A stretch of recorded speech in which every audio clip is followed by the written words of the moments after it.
ఇవాళ తెలుగుదేశం పార్టీ అభ్యర్థిగా ఒకప్పుడు ఈ నియోజకవర్గంలో ఎమ్మెల్యేగా మంత్రిగా పనిచేసినటువంటి వ్యక్తిగా ఈ నియోజకవర్గంలో అనేక అభివృద్ధి కార్యక్రమాలు చేశాం. ఆ రోజు నా ప్రయారిటీ విద్యకు సంబంధించినటువంటి మరీ ముఖ్యంగా సాంకేతిక విద్యకు సంబంధించినటువంటి ఐటీఐ, పాలిటెక్నిక్, వ్యవసాయ పాలిటెక్నిక్, కస్తూర్బా గాంధీ విద్యాలయాలు, మోడల్ స్కూల్స్ తెచ్చి ఈ నియోజకవర్గంలో గురుకుల పాఠశాలలతో పాటు బాలికా విద్యలో వెనకబాటుతనం ఉందని గమనించి బాలికలకు ఎక్కువ ప్రయారిటీ ఇచ్చి అభివృద్ధి చేసే దానిలో ముందున్నాం. చిన్న చిన్నవన్నీ కూడా మేము చేయగలిగినంత చేస్తాం. ప్రాధాన్యతల్లో ASR Somasila high level canal దీన్ని నిర్లక్ష్యం చేశారు ఈ 10 సంవత్సరాలు. దీన్ని మొదటి ప్రాధాన్యతలో ఈ ASR Somasila high level canal ని ప్రభుత్వం దగ్గర పెట్టి నిధులు సాధించి రాబోయేటువంటి 2 సంవత్సరాల్లో 1600 కోట్ల రూపాయలు విలువ చేసే ఈ ప్రాజెక్టుని రివైజ్డ్ ఎస్టిమేషన్ లో పెరుగుతుంది. దాన్ని తప్పకుండా పూర్తి చేసి మర్రిపాడు మండలం మొత్తానికి సోమశిల జలాలని ప్రతి గ్రామానికి ప్రతి సెంటు భూమికి ఇవ్వడమే నా లక్ష్యం. రెండవ ప్రాధాన్యత ఇవాళ పేద వర్గాలకు, మధ్యతరగతి వర్గాలకి, కుటుంబాలకి ఇవాళ జీవనాధారమైనటువంటి 100 పడకల ఆసుపత్రి. గతంలో నేను ఉన్నప్పుడే దాన్ని జిల్లా ఆసుపత్రిగా అప్గ్రేడ్ చేసి ఆదేశాలు ఇచ్చాం. 280 పడకలకి తీసుకురావాలి. కానీ ఒక్క పడకను కూడా మీరు పెంచలేకపోయారు. 10 సంవత్సరాలు. సంవత్సరానికి ఒక్క పడకను పెంచున్న 110 అయ్యుండి అది కూడా చేయలేక విఫలమయ్యారు. ఇవాళ నా ప్రాధాన్యత 5 సంవత్సరాల్లో ఈ 100 పడకల ఆసుపత్రిని జిల్లా హెడ్ క్వార్టర్స్ హాస్పిటల్ స్థాయికి తీసుకొచ్చి 5 సంవత్సరాల్లో 50 పడకలను యాడ్ చేసి దీన్ని కనీసం 300 పడకల ఆసుపత్రి కింద తీర్చిదిద్దడమే నా సెకండ్ ప్రయారిటీ. పార్లమెంట్ అభ్యర్థిగా వేమిరెడ్డి ప్రభాకర్ రెడ్డి గారు, నేను ఇద్దరం కలిసి కేంద్ర రాష్ట్ర ప్రభుత్వాలలో ప్రాజెక్ట్ అయినటువంటి నడికుడి శ్రీకాళహస్తి రైల్వే లైన్ ఏదైతే ఆత్మకూరు నియోజకవర్గం మీద పోతుందో ఆ ప్రాజెక్టుని కేంద్ర ప్రభుత్వంతో రాష్ట్ర ప్రభుత్వంతో మాట్లాడి ఆ ప్రాజెక్టును టేకప్ చేసి రాబోయే 3 సంవత్సరాల్లో ఈ యొక్క ప్రాజెక్టుని కంప్లీట్ చేసి రైల్వే లైన్ ఇచ్చి, రైల్వే లైన్ నడికుడి శ్రీకాళహస్తి మధ్య కాదు, దీనికి ఇంటర్లింకింగ్ ఒక లైన్ ఉంది. అది మన నియోజకవర్గంలో మర్రిపాడు నుంచి నెల్లూరు వరకు వయా ఆత్మకూరు ఒక inter line link, railway line link ఇక్కడ ఇవ్వడం జరుగుతుంది.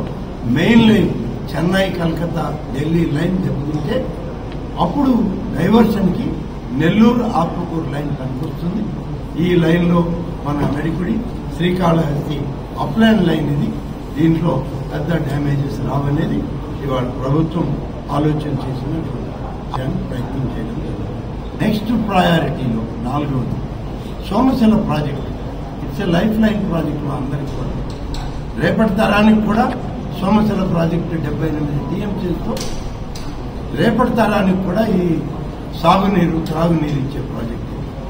కాబట్టి ఈ ప్రాజెక్టు ఏమాత్రం నిర్లక్ష్యం చేయకూడదు. ఇప్పటికే 2.5 సంవత్సరం 3 సంవత్సరాలు కాలయాపన చేసింది వైసీపీ ప్రభుత్వం.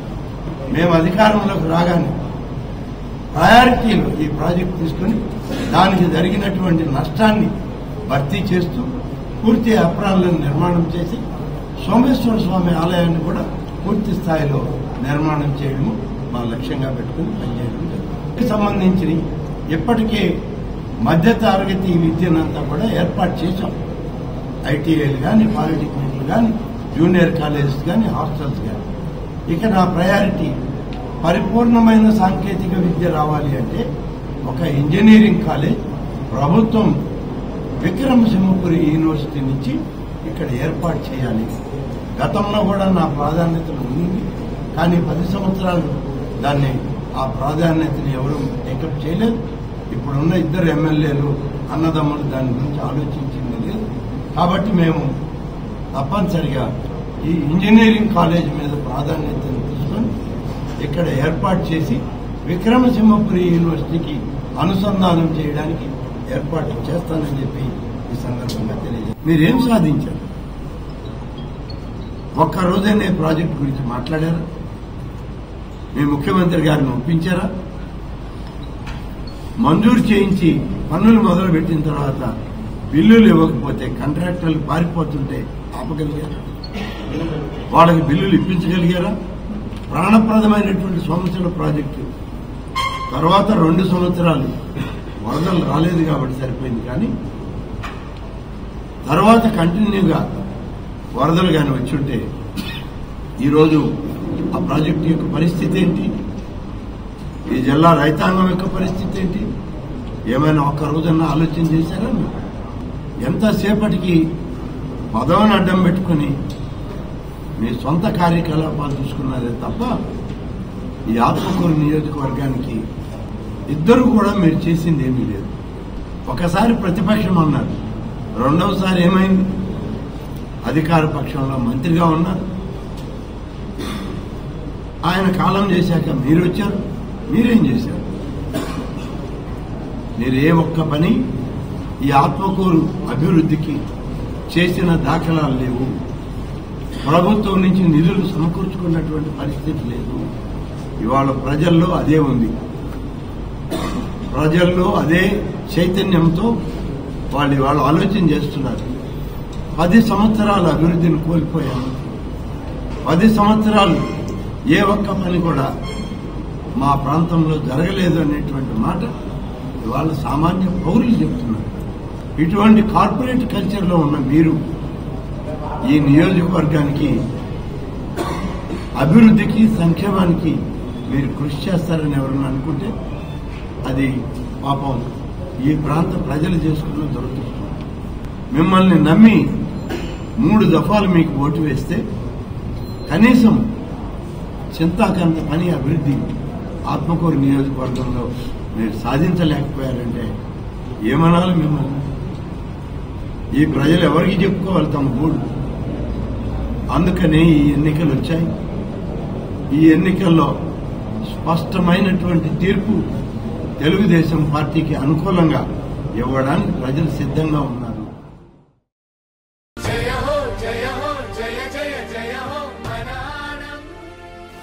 నేను మీ ఆనం రామనారాయణ రెడ్డిని.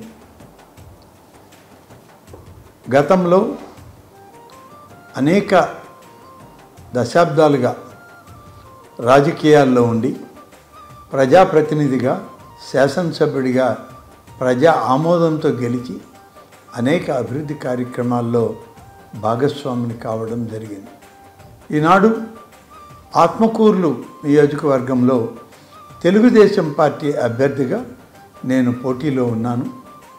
నాతో పాటు పార్లమెంటు స్థానానికి తెలుగుదేశం పార్టీ అభ్యర్థిగా శ్రీ వేమిరెడ్డి ప్రభాకర్ రెడ్డి గారు పోటీలో ఉన్నారు. ఇద్దరికీ 2 ఓట్లను కూడా సైకిల్ గుర్తుకు వేయండి. మమ్మల్ని మీ ప్రతినిధులుగా ఎంపిక చేసుకోండి.